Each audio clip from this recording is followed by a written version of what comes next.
একদিন কৃষ্ণ ঠাকুর নদীর এক প্রান্তে বসছিলেন, আর সেখানে অর্জুন এসে উপস্থিত হলেন এবং জিজ্ঞেস করলেন, হে মাধব, আপনি তো নদী পার হবেন, তাহলে এখানে বসে অপেক্ষা করছেন কেন? তখন কৃষ্ণ ঠাকুর উত্তর দিলেন যে আমি অপেক্ষা করছি নদীর জলটি কখন শুকাবে এবং আমি এটা পার হয়ে যাব। তখন অর্জুন বললেন, আপনি মজা করছেন মাধব, এটা কখনো সম্ভব?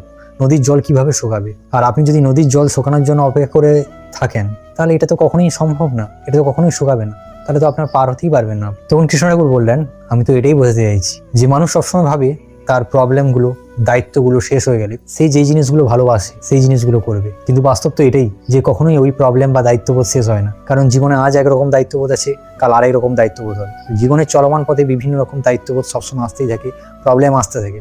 আর সেগুলোর উপর ভিত্তি করে যদি নিজের ভালো লাগা বা ছোট্ট ছোট্ট জিনিসগুলো যেগুলো অ্যাকচুয়াল করতে চায় সে যদি না করে তাহলে সে কোনোদিন করতে পারবে না জীবনে। তাই জন্য প্রবলেম থাকুক বা দায়িত্ববোধ পালন করুন, নিজের যে ছোট ছোট জিনিসগুলো নিজেকে ভালো রাখার জন্য করুন, আর সেই ছোট্ট ছোট্ট ভালো লাগার জিনিসগুলো আপনাকে সামনের দিকে এগিয়ে যাওয়ার জন্য আরো হেল্প করবে। আই হোপ ভিডিওটি ভালো লেগেছে। যদি ভালো লাগে লাইক, শেয়ার এন্ড সাবস্ক্রাইব করতে ভুলবেন না। দেখা হচ্ছে নেক্সট কোন ভিডিওতে, নেক্সট কোন টপিক নিয়ে। ততক্ষণ যেন ভালো থাকুন, সুস্থ থাকুন, হ্যাপি থাকুন, পজিটিভ থাকুন এবং মোটিভেট থাকবেন।